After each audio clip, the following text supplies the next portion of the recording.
Les pas dans la brume. La ville de Mirval était connue pour ses épais brouillards matinaux qui, selon les légendes, étaient hantés par les âmes des naufragés venus s'échouer sur ses côtes rocheuses. Mais une légende en particulier avait la peau dure, celle des « pas dans la brume ». Liliane, une jeune journaliste avide de mystère, décida de passer quelques jours à Mirval pour démystifier cette histoire. Elle avait entendu dire qu'au petit matin, on pouvait parfois entendre des pas sur les pavés, suivis de murmures, mais qu'aucune silhouette n'était visible. Le premier matin, Liliane se leva avant l'aube et se posta à un carrefour stratégique de la ville. La brume était si dense qu'elle peinait à voir à quelques mètres devant elle. Et puis, le silence fut brisé. Des pas résonnèrent, se rapprochant d'elle. Elle tendit l'oreille, cherchant à localiser la source, mais ne vit rien. Les pas passèrent à côté d'elle, suivis d'un murmure inaudible, puis s'évanouirent dans la distance. Intriguée, Liliane décida d'enquêter. Elle se rendit à la bibliothèque locale et tomba sur un vieux journal datant du XIXe siècle. Un article parlait d'un jeune marin, Émeric, amoureux d'une femme du village, Rosalie. Ils prévoyaient de s'enfuir ensemble, mais la veille de leur départ, Émeric disparut dans un naufrage. Chaque matin, Rosalie parcourait les rues, espérant entendre les pas de son bien-aimé revenant vers elle. Elle mourut de chagrin quelques années plus tard. Convaincue que les pas appartenaient à Émeric cherchant éternellement Rosalie, Liliane eut une idée.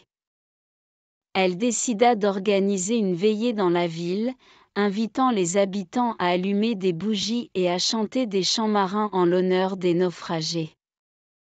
Le lendemain matin, la brume enveloppa à nouveau Mirval. Liliane, accompagnée de plusieurs habitants, se posta au même carrefour. Les pas se firent à nouveau entendre, mais cette fois, ils étaient accompagnés d'une voix féminine, douce et mélodieuse. Les deux séries de pas se rapprochèrent, se rencontrèrent, et, selon les témoins, une silhouette dansante de deux amoureux se dessina brièvement dans la brume. Depuis ce jour, les pas dans la brume ne se firent plus entendre à Mirval. Les habitants étaient convaincus que grâce à la veillée, Émeric et Rosalie avaient enfin trouvé la paix, réunis dans l'au-delà.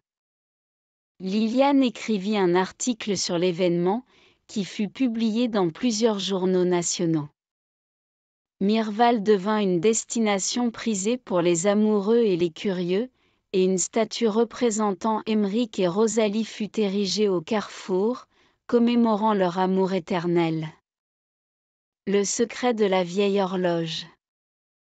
Il était une fois, dans un village niché entre deux montagnes, une horloge qui se dressait au milieu de la place principale. Cette horloge, massive et majestueuse, était encadrée de pierres sculptées et avait été là bien avant que quiconque puisse s'en souvenir. Les villageois l'avaient toujours connue. Chaque heure, elle sonnait, rythmant la vie de chacun. Marie, une jeune fille curieuse du village, était fascinée par cette horloge. Tous les jours, après l'école, elle s'asseyait sur un banc près de l'horloge et observait les aiguilles tourner lentement. Elle se demandait pourquoi cette horloge avait été placée là et qui l'avait construite. Un jour, alors que Marie était assise à son endroit habituel, une vieille dame s'approcha d'elle. Elle portait une robe simple et avait des cheveux blancs comme la neige. « Tu sembles aimer cette horloge », dit la vieille dame d'une voix douce. Marie hocha la tête. « Oui, je me demande toujours quel est son secret. » La vieille dame sourit. « Ah, tu veux connaître son secret ? Eh bien, je vais te le dire. La vieille dame raconta alors à Marie que l'horloge avait été construite par son arrière-arrière-grand-père, un horloger de renom. Il avait construit cette horloge pour sa bien-aimée qui vivait de l'autre côté de la montagne. Chaque heure, l'horloge sonnait, et chaque son était un message d'amour pour elle. Cependant, un jour, la bien-aimée de l'horloger tomba gravement malade et ne put plus venir le voir. L'horloger était dévasté. Mais au lieu de se laisser abattre, il décida d'ajouter un mécanisme spécial à l'horloge. Ainsi, chaque fois qu'elle sonnait, une petite boîte s'ouvrait, libérant une plume qui s'envolait vers la maison de sa bien-aimée, lui apportant des nouvelles et de l'amour. Marie écouta avec émerveillement. C'est une histoire incroyable. La vieille dame hocha la tête. Oui, et maintenant tu connais le secret de l'horloge. Chaque fois qu'elle sonne, elle envoie de l'amour à travers le vent. Marie sourit, réalisant la beauté et la profondeur de cette histoire. Elle remercia la vieille dame et courut chez elle pour raconter à sa famille ce qu'elle venait d'apprendre.